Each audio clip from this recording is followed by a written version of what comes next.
ಕೂತ್ಕೊಳ್ಳಿ. ಏನ್ ಮಾವ ಇಬ್ರು ಜೊತೆಗೆ ಬರಕ್ ಹೇಳಿದ್ರಿ? ಎಲ್ಲಿ ಆನ್ ಏಯ್ ನೀನು ಆನ್.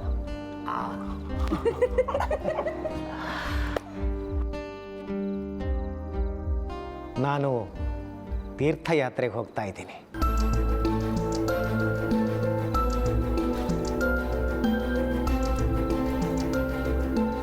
ದೊಡ್ಡಪ್ಪ ಏನಿದು ದಿಢೀರ್ ಅಂತ?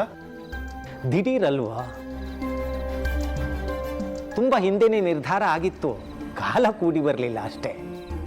ಮಾವ ಎಲ್ಲಿಗೆ ಹೋಗ್ತಿದ್ದೀರಿ? ಹಿಮಾಲಯದ ಕಡೆಗೆ.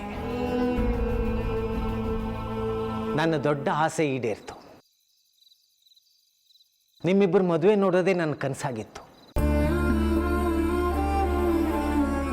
ಅದಕ್ಕೋಸ್ಕರ ಯಾವ್ಯಾವ ದೇವರಿಗೆ ಯಾವ್ಯಾವ ಹರಕೆ ಹೊತ್ತಿದ್ನೋ ನನಗೆ ನೆನಪಿಲ್ಲ.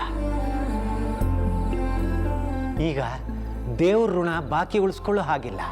ದೊಡ್ಡಪ್ಪ ನಾವೀಗ ತಾನೇ ಮದುವೆ ಆಗಿದ್ದೀವಿ, ನೀವು ನಮ್ಮ ಜೊತೆಗೆ ಇರಬೇಕು. ನಾನು ನಿಮ್ಮ ಜೊತೆಲೇ ಇರ್ತೀನಿ. ಒಂದು 10-15 ದಿವಸದಲ್ಲಿ ವಾಪಸ್ ಬಂದ್ಬಿಡ್ತೀನಿ.